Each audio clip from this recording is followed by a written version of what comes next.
Voltron Season 3, Episode 1, Changing of the Guard. So before I get into this review, I'm a little sick. I feel like I'm going to be saying that for like the next 2 weeks.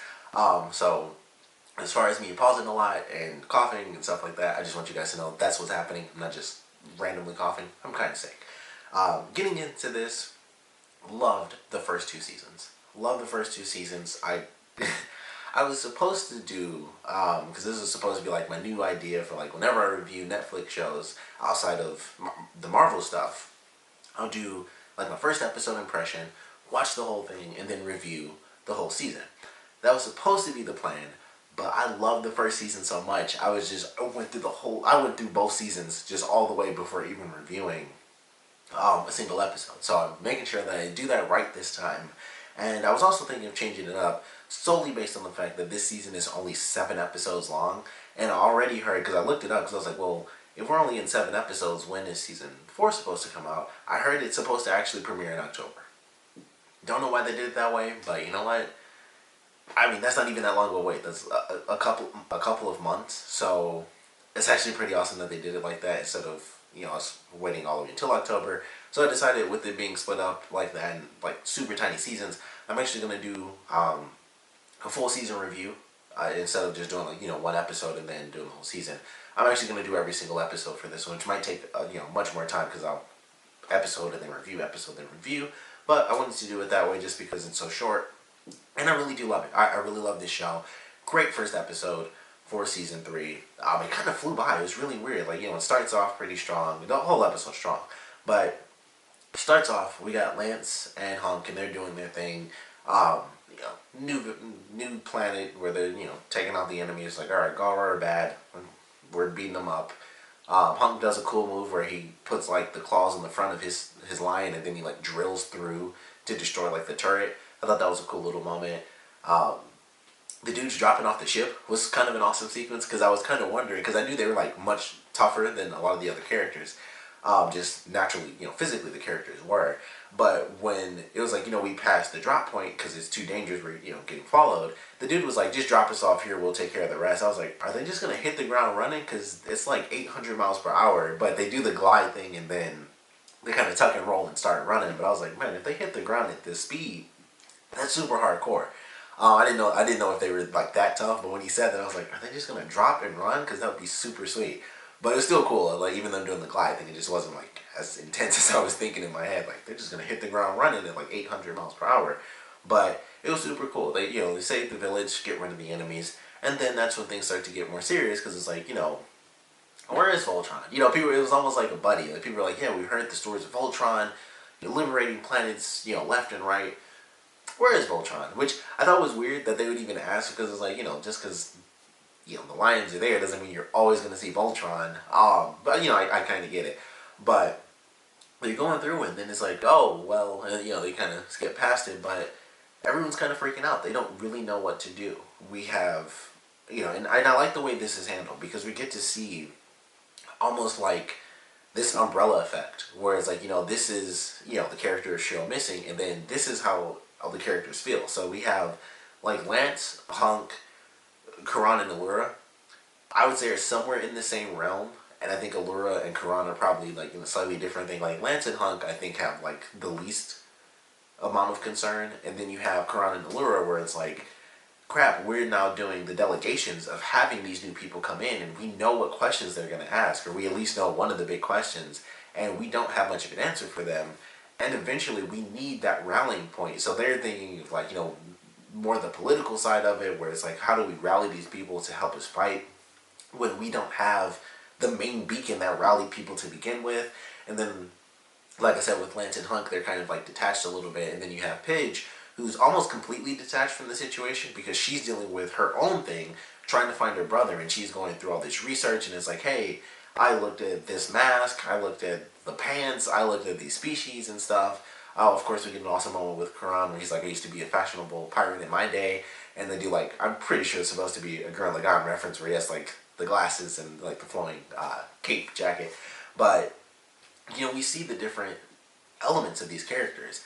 And then it comes down to Keith, and he's like destroyed almost, because of Shiro being the person that truly helped him. He helped him realize he's not necessarily 100% human, that sort of thing. And it's like, someone helps you through that sort of moment, that means a lot, you know. And he's the one who's suffering the most. And like when they have all the people come in, all the sort of ambassadors from the different planets come in, he's the one that freaks out. He's like, Voltron's gone, you need to get over it, like it is what it is. And that was pretty much how he felt. And of course that gets resolved into, you know, 7 episodes of like, let's kind of get this young going. So he has his issues, but ultimately it wraps up and everything's good. There's clearly been a passage of time, so it's not like, you know, the last episode of the last season was like a few hours ago. It's not that sort of thing. So it's clear they've been doing this for a minute without him and without Voltron. So I'm kind of okay where it's like that speedy resolution. So I'm like, you know, not that big of a deal if it takes time. It was just easily noted. It was like, okay, super pissed off. They have the little speech at the end where everyone kind of comes up one by one, like, hey, he taught me this, or he was like this in my house. And it was just like, okay, we need to figure this out. I'm not going to freak out too much anymore. This sucks, but we need to figure out what comes next. And so all of that was really good. Favorite part, though, has to be our new villain. I was fine with Zarkon as the main villain, but I'm excited for his son, Lotor, I believe, Prince Lotor. I'm super excited for him because the whole thing was like, okay, we have this dude who goes into the witch, and it's like, all right, well, apparently Zarkon isn't officially dead either. I thought he was like dead and gone. Like apparently he's just in healing. He's like doing the Thor Odin sleep sort of deal. So I guess he can come back in the next season if they want to do that, or maybe like season 5. With them being shorter seasons, they might save him for, you know, coming back 2 seasons later. But he's not officially dead. But it's like, okay, well, his son's coming into town. This dude isn't the biggest fan of his son. No one really is. He's the exiled prince, and I was wondering how this was going to play out. I was on the right track. I just didn't know how it was going to work. So when they get to this guy, whose name I completely forgot, but he's talking with his buddy while they're at like this Coliseum. So he's like, you know, we've been with Zarkon forever, and now we get passed up by this exiled prince. And it's like, yeah, I heard he lets his planets keep ruling themselves after he conquers them, which is very interesting. They made a very interesting thing that they were mad about, but it was like, you know, he fights with his army like a lowly grunt, and I was like, that's very interesting. But I like that sort of, it sort of inspires the troops. It's like our king gets his hands dirty, that sort of thing. So I don't know, I guess I'm the type of person that would prefer to do that. But I was like, okay, I like that element of that character. That means he knows what he's doing. And same with Zarkon, he doesn't get his hands dirty until he needs to. But same deal, he knows how to fight. So Lotor's, you know, we don't know this at first, but I figured, I was like, this is gonna end up being him fighting this random person in the Coliseum. But they're talking back and forth. And this is like, yeah, I talked with a bunch of my subordinates and stuff and recruited them. They said they'd help me fight for the throne. And I was like, all this stuff is going down. He's just talking to his buddy. I'm like, he's about to get killed. Like, I could just feel it. I was like, he's surrounded by these people. Something's going to happen where the people around them are already working for the prince or something crazy like that. So he's, you know, they're talking and everything's good. I'm like, he's definitely dying. Something crazy is about to happen. And so then they're like, you know, who's this random little person or whatever in the Coliseum? It's like, I don't know, never seen him. So of course it goes to the fight. Very cool costume. Love the design for the character. Symmetrical. I'm a sucker for symmetry. But cool costume. Sweet blade. Beats the dude. Takes the helmet off. He's got like 8 pounds of hair just all balled up and it flows down. Another moment that made me think of Gurren Lagann, because he had it was just his hairstyle, like nothing else about his character. But his hairstyle reminded me, and I wish I could remember the name of this specific character because it's been years since I've seen the show. But he was this kid in Gurren Lagann who had like long hair, and he had like that little strand. I normally call it like the little DBZ banana thing, but it was like a little strand, so I can't call it that. But he had that sort of hairstyle, and that's what he made me think of for Gurren Lagann. But that kid, for anyone who's seen it, was the little kid who had like the big effing forehead. He had a huge forehead when they first had him in the show, and then when they aged the characters, he looked more normal, but huge effing forehead. But you know, he takes the helmet off, the hair flows down, and then he points to the dude because he knew he was talking about him. And it was like, do you want to come down and fight me for the throne? And then that's when we get the reveal that the woman who showed up earlier when this guy was talking to Hagar, who was like, camouflage yourself, she's a part of Lotor's like little soldier army, like one of his generals. So she shows up. There's like 3 other women. I assume the other person's a woman. You can't really tell, but the fact that 3 of the characters we see are women. I would assume the 4th character with the cat, which I can't wait to see what happens there. I don't know if that cat is gonna like transform into a giant jaguar. I don't know. This is some He-Man type stuff, but I want to see what happens there. So they all reveal themselves. So we have the woman who can camouflage herself. We have like basically like the brute of the gang. We have the person who's like cloaked up and we can't see their face, and then they have like the cat with like the red stripe and stuff, which looks really cool. And then we have like really the most human looking character, and she's like basically blue and stuff. And I just feel like there's gonna be something there where at some point she's got to come across Lance, and he's gonna be like, I don't want her dead. I can instantly tell like they drew her that way for a specific reason, because she looks human. So that's gonna happen at some point. I have to assume during the season, but they all just show up and they take off like their cloaks and everything that's surrounding them, and so the dude gets called out, and he's like, well, crap. I guess I have no choice. So he goes down to fight Lotor, swinging at him, coming at him, doing everything.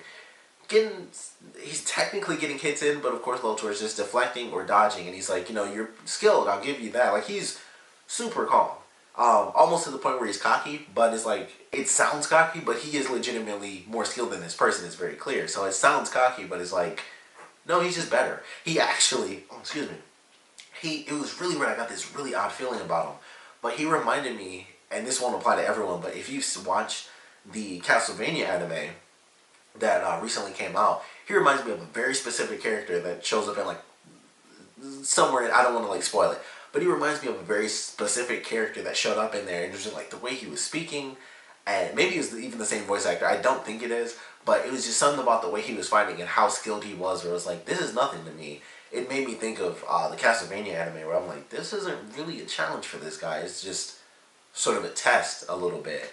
So it was interesting watching him fight. He's like, you got to realize that all these broad strokes and all your power isn't really getting you anywhere. And so, of course, he ultimately takes the dude down, gives the ultimate, he gives that silver tongue speech where I'm like, okay, he says this stuff. It's like, this is why we do this. We don't banish or, crush our enemies. We need to work on loyalty rather than fear. I was like, okay, he's trying to change things up from what his father did. But then, of course, after he's with his generals, he's like, exile him to this planet, leave him with, leave him to rot with the ice worms.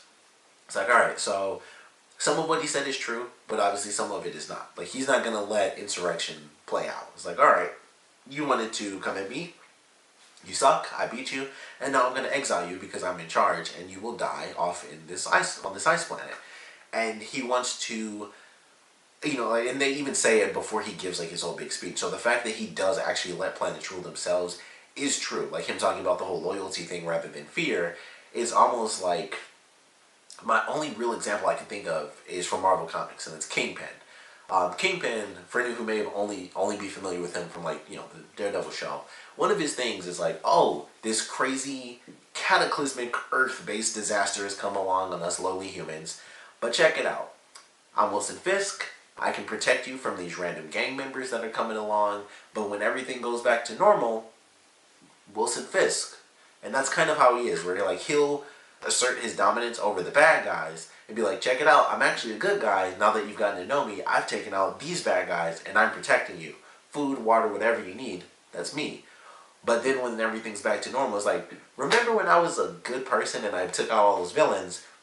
Well, now I'm going to be like shooting cocaine through your business and you better not get busted or I'll crush your head or something insane. That's Kingpin. And that's how I feel this character is going to be for this show. Where he's like, we want to dominate. He's not as coy about it because clearly he's the son of this dude who's taking over the galaxy. So it's not as coy as that, but I feel like there's that element to it where it's like, we rule, but we rule in the best way that we possibly could to unite everyone together. But obviously underneath that is like, really, if you did ultimately cause trouble, I'd just crush you because that's all that really matters is being in control. But, he has that facade of being a good, a good tyrant, I guess, is a weird way to put it. But I like his character. Cannot wait to get to learn more about these ladies and see what powers they have, because we only get the one glimpse of the woman who can become invisible and camouflage herself. So I'm like, all right, well, if she has that, I'm just assuming each character has like some unique, like cool power. I would assume the big brooding woman has like super strength, but who knows? They might switch it up on us. But I'm excited because I'm like, okay, he's got like 4 generals. Um, one woman can camouflage. You got the brute. You have the woman who looks mostly human with the blue, and then the person who is cloaked with like the crazy cat. Which, like I said, I don't know if we're getting some He-Man type stuff, but I assume that cat is going to transform into a crazy freaking creature, and that'll be super cool. But I really enjoyed this first episode. Looking forward to this season.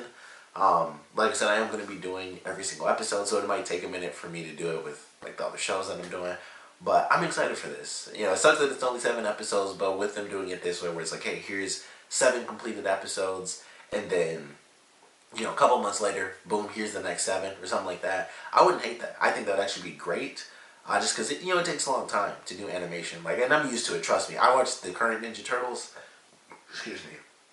That's crazy. If you think it's nuts waiting for a Netflix show, try watching a show that's on a normal network television channel, and yet it comes out 5 episodes every 3 or 4 months. You never know when Ninja Turtles is coming back. It's freaking insane. So if I can handle that, I think I can wait a couple of months till October, for the next, knowing when the episodes are coming out. I think I'll make it.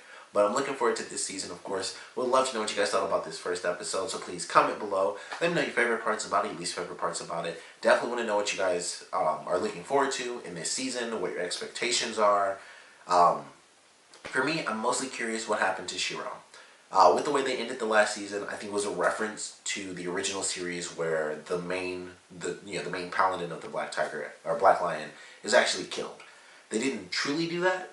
They made it where he just disappeared, and I was like, okay, because I was worried about that. If you watch my other reviews, the first 2 seasons, all I was thinking was, oh crap, I don't remember, because I didn't remember who died, but I was like, oh, I know somebody dies, just couldn't remember who it was. In the original series, I think it was actually the Red Lion, the Red Paladin, but I didn't remember, so I was just like, oh my god, who's dying, who's living, who's dying, and so when he disappeared, I was like, okay, that's the reference to it, but he's not officially dead, so that's my main thing. I think they'll find him, and honestly, my theory is that when they find him, if they don't already have it done, by the time they find Shiro, that is how they will end up finding Pidge's family. If they don't already find her brother, and I believe they do mention that her father is still alive.